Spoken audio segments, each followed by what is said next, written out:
ಕಮಲ ಕಿತ್ತು ಬಿಸಾಡಿದ ಹಸ್ತ. ರಾಜ್ಯದ 3 ಕ್ಷೇತ್ರಗಳಲ್ಲಿ ಕಾಂಗ್ರೆಸ್ ಕಿಲಕಿಲ. ತಮ್ಮ ಕ್ಷೇತ್ರಗಳನ್ನು ಮಕ್ಕಳಿಗೆ ಉಳಿಸಿಕೊಡುವಲ್ಲಿ ಬಸವರಾಜ ಬೊಮ್ಮಾಯಿ ಮತ್ತು ಎಚ್.ಡಿ. ಕುಮಾರಸ್ವಾಮಿ ಸೋತು ಹೋದರು. ಆದರೆ ಈ ತುಕಾರಾಂ ತಮ್ಮ ಕ್ಷೇತ್ರವನ್ನು ಅವರ ಪತ್ನಿ ಅನ್ನಪೂರ್ಣ ತುಕಾರಾಂಗೆ ಹಸ್ತಾಂತರಿಸುವಲ್ಲಿ ಯಶಸ್ವಿಯಾಗಿದ್ದಾರೆ. ಮತ ಎಣಿಕೆಯ ಪ್ರತಿ ಹಂತದಲ್ಲೂ ರೋಚಕತೆ ಉಳಿಸಿಕೊಂಡಿದ್ದ 3 ಕ್ಷೇತ್ರಗಳು ಅಂತಿಮವಾಗಿ ಆಡಳಿತಾರೂಢ ಕಾಂಗ್ರೆಸ್ ಪಾಲಾಗಿದೆ.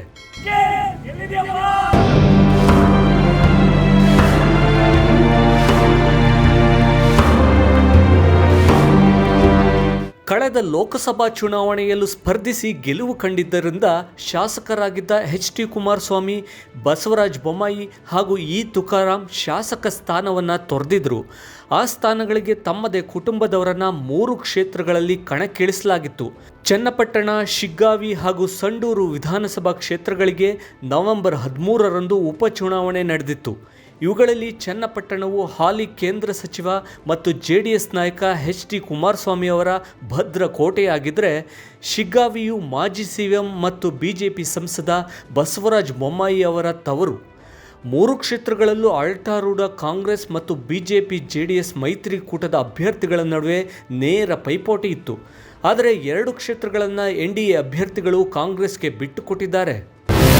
ಯಾರಿಗೆ ಗೆಲುವು, ಯಾರಿಗೆ ಸೋಲು? ಚನ್ನಪಟ್ಟಣದಲ್ಲಿ ಕಾಂಗ್ರೆಸ್ನ ಸಿಪಿ ಯೋಗೇಶ್ವರ್, ಶಿಗ್ಗಾವಿಯಲ್ಲಿ ಕಾಂಗ್ರೆಸ್ನ ಯಾಸಿರ್ ಅಹಮದ್ ಖಾನ್ ಪಠಾಣ್ ಹಾಗೂ ಸಂಡೂರಿನಲ್ಲಿ ಕಾಂಗ್ರೆಸ್ನ ಅನ್ನಪೂರ್ಣ ತುಕಾರಾಂ ಗೆಲುವು ಸಾಧಿಸಿದ್ದಾರೆ.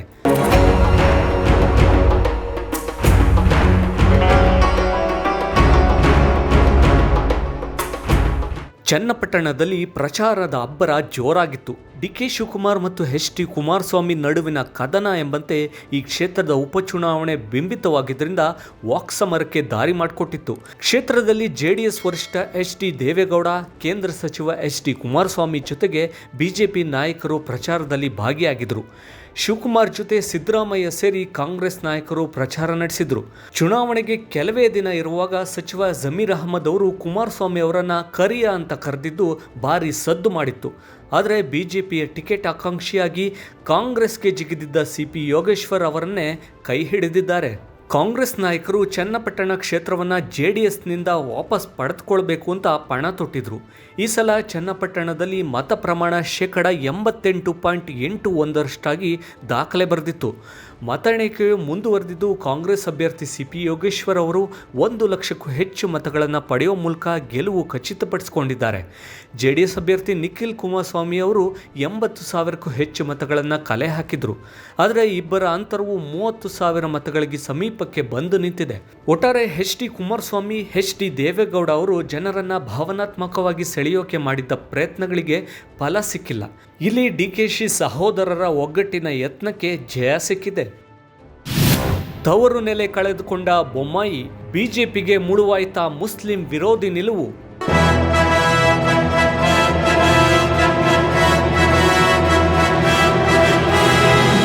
ಕಾಂಗ್ರೆಸ್ನ ಯಾಸಿರ್ ಅಹಮದ್ ಖಾನ್ ಪಠಾಣ್ ಅವರ ಮತಗಳಿಕೆಯು 90,000 ದಾಟಿದೆ. ಬಿಜೆಪಿಯ ಭರತ್ ಬೊಮ್ಮಾಯಿ ಸಹ ಪೈಪೋಟಿ ಕೊಟ್ಟರು 80,000ದ ಹತ್ತಿರಕ್ಕೆ ಬಂದು ನಿಂತಿದ್ದಾರೆ. ಇಬ್ಬರ ನಡುವಿನ ಅಂತರವು 10,000ಕ್ಕೂ ಹೆಚ್ಚು ದಾಟಿದೆ. ಈ ಮೂಲಕ ಕಾಂಗ್ರೆಸ್ನ ಯಾಸಿರ್ ಅಹಮದ್ ಅವರ ಗೆಲುವು ದೃಢಪಟ್ಟಿದೆ. ಶಿಗ್ಗಾವಿ ಕ್ಷೇತ್ರದಲ್ಲಿ ಈ ಬಾರಿ 80.72% ಮತದಾನ ನಡೆದಿತ್ತು. ಒಟ್ಟು 1.91 ಲಕ್ಷ ಮಂದಿ ತಮ್ಮ ಹಕ್ಕು ಚಲಾಯಿಸಿದ್ರು. ಕಮಲದ ಕೋಟೆಯಲ್ಲಿ ಕೈ ಅಭ್ಯರ್ಥಿ ಯಾಸಿರ್ ಅಹಮದ್ ಹೆಚ್ಚಿನ ಮತಗಳನ್ನು ಪಡೆಯುವಲ್ಲಿ ಯಶಸ್ವಿಯಾಗಿದ್ದಾರೆ. ಕಳೆದ ಬಾರಿ ಸೋಲು ಅನುಭವಿಸಿದ್ದ ಪಠಾಣ್ ಈ ಬಾರಿ ಗ್ಯಾರಂಟಿ ಯೋಜನೆ ಹಾಗೂ ಅನುಕಂಪದ ಮೇಲೆ ಮತ ಕೇಳಿದ್ರು. ಇನ್ನು ತಂದೆಯ ಅಭಿವೃದ್ಧಿ ಕೆಲಸಗಳು ಹಾಗೂ ವೈಯಕ್ತಿಕ ವರ್ಚಸ್ಸಿನಿಂದಾಗಿ ಈ ಬಾರಿ ಭರತ್ ಬೊಮ್ಮಾಯಿ ಮತ ಕೇಳಿದ್ರು. ಆದರೆ ವಕ್ಫ್ ವಿಚಾರವನ್ನು ಮುಂದಿಟ್ಟು ಯತ್ನಾಳ್ ಸೇರಿದಂತೆ ಬಿಜೆಪಿಯ ಹಲವು ನಾಯಕರು ಪ್ರಚಾರ ನಡೆಸಿದರು. ಅದರಲ್ಲೂ ಬಿಜೆಪಿಗೆ ಮುಸ್ಲಿಂ ಮತಗಳೇ ಬೇಡ, ಇದು ಹಿಂದೂಗಳ ನಾಡು, ಹಿಂದೂಗಳೇ ಭರತ್ನನ್ನು ಗೆಲ್ಲಿಸಿ ಅಂತ ಯತ್ನಾಳ್ ಹೋದಲ್ಲೆಲ್ಲ ಹೇಳ್ತಿದ್ರು. ಇಂಥ ಪ್ರಚಾರಗಳೇ ಈ ಬಾರಿ ಬೊಮ್ಮಾಯಿ ತಮ್ಮ ಕ್ಷೇತ್ರವನ್ನು ಕಳೆದುಕೊಳ್ಳುವಂತೆ ಮಾಡಿರೋ ಸಾಧ್ಯತೆಗಳೂ ಇದೆ. ಬಹುತೇಕ ಮುಸ್ಲಿಮರ ಮತಗಳು ಯಾಸಿರ್ ಅವರಿಗೆ ಬಿದ್ದಿವೆ. 4 ಬಾರಿ ಶಾಸಕರಾಗಿದ್ದ ಬಸವರಾಜ ಬೊಮ್ಮಾಯಿ ಕ್ಷೇತ್ರದ ಪ್ರಮುಖ ಮುಖಂಡರ ಮನೆ ಮನೆಗೆ ಭೇಟಿ ಕೊಟ್ಟು ಮತಯಾಚನೆ ಮಾಡಿದರು. ಬಂಡಾಯದ ನಡುವೆಯೂ ಮುಖಂಡರ ಮನವೊಲಿಸುವಲ್ಲಿ ಬಸವರಾಜ ಬೊಮ್ಮಾಯಿ ಯಶಸ್ವಿಯಾಗಿದ್ದರು.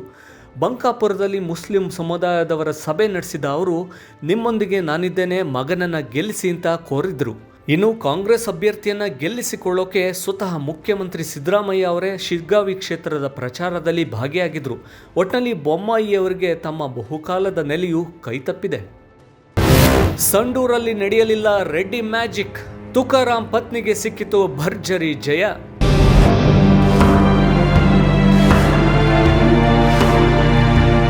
ಕಾಂಗ್ರೆಸ್ ಸಂಸದ ಇ ತುಕಾರಾಂ ಅವರ ರಾಜೀನಾಮೆಯಿಂದ ತೆರವಾಗಿದ್ದ ಸಂಡೂರು ವಿಧಾನಸಭಾ ಕ್ಷೇತ್ರದಲ್ಲಿ ಅವರ ಪತ್ನಿ ಅನ್ನಪೂರ್ಣ ತುಕಾರಾಂ ಗೆಲುವು ಸಾಧಿಸಿದ್ದಾರೆ. ಬಿಜೆಪಿಯ ಜನಾರ್ದನ್ ರೆಡ್ಡಿ ಅವರು ಪಕ್ಷದ ಅಭ್ಯರ್ಥಿ ಬಂಗಾರು ಹನುಮಂತ ಅವರನ್ನು ಗೆಲ್ಲಿಸಲು ಪಣ ತೊಟ್ಟಿದ್ರು, ಅಬ್ಬರದ ಪ್ರಚಾರ ನಡೆಸಿದ್ರು. ಮತ್ತೊಂದು ಕಡೆ ಕಾಂಗ್ರೆಸ್ನ ಸಚಿವ ಸಂತೋಷ್ ಲಾಡ್ ಮತ್ತು ಬಿ ನಾಗೇಂದ್ರ ಅವರಿಗೆ ಸಂಡೂರಿನ ಹೊಣೆಯನ್ನು ಕೊಡಲಾಗಿತ್ತು. ತೀವ್ರ ಪೈಪೋಟಿ ಎದುರಿಸಿದ್ದ ಅನ್ನಪೂರ್ಣ ಅವರು ಕೊನೆಗೂ ಸುಮಾರು 9,000 ಮತಗಳ ಅಂತರದಲ್ಲಿ ಗೆಲುವು ಪಡೆದಿದ್ದಾರೆ. ಕಾಂಗ್ರೆಸ್ನ ಅನ್ನಪೂರ್ಣ ತುಕಾರಾಂ ಅವರು 93,000ಕ್ಕೂ ಹೆಚ್ಚು ಮತಗಳನ್ನು ಪಡೆದರೆ ಬಿಜೆಪಿಯ ಬಂಗಾರು ಹನುಮಂತು 80,000ಕ್ಕೂ ಹೆಚ್ಚು ಮತಗಳನ್ನು ಗಳಿಸುವಲ್ಲಿ ಯಶಸ್ವಿಯಾದರು. ಆದರೆ ಗೆಲುವು ಕಾಂಗ್ರೆಸ್ ಪಾಲಿಗೆ ಉಳಿದಿದೆ. ಸಂಡೂರು ಕ್ಷೇತ್ರದಲ್ಲೂ ಸಹ ಮುಸ್ಲಿಮರ ಮತಗಳು ಹಾಗೂ ಕುರುಬ ಸಮುದಾಯದ ಮತಗಳು ಕಾಂಗ್ರೆಸ್ ಪಾಲಿಗೆ ಉಳಿದುಕೊಂಡಿವೆ. ಕಾಂಗ್ರೆಸ್ನ ಗ್ಯಾರಂಟಿ ಯೋಜನೆಗಳು ಸಹ ಇಲ್ಲಿ ಕೆಲಸ ಮಾಡಿವೆ. ಜೊತೆಗೆ ಸಿಎಂ ಸಿದ್ದರಾಮಯ್ಯ ಅವರು ಸುಮಾರು 3 ದಿನ ಈ ಕ್ಷೇತ್ರದಲ್ಲಿ ತಮ್ಮ ಸಮಯ ಮೀಸಲಿಟ್ಟಿದ್ರು.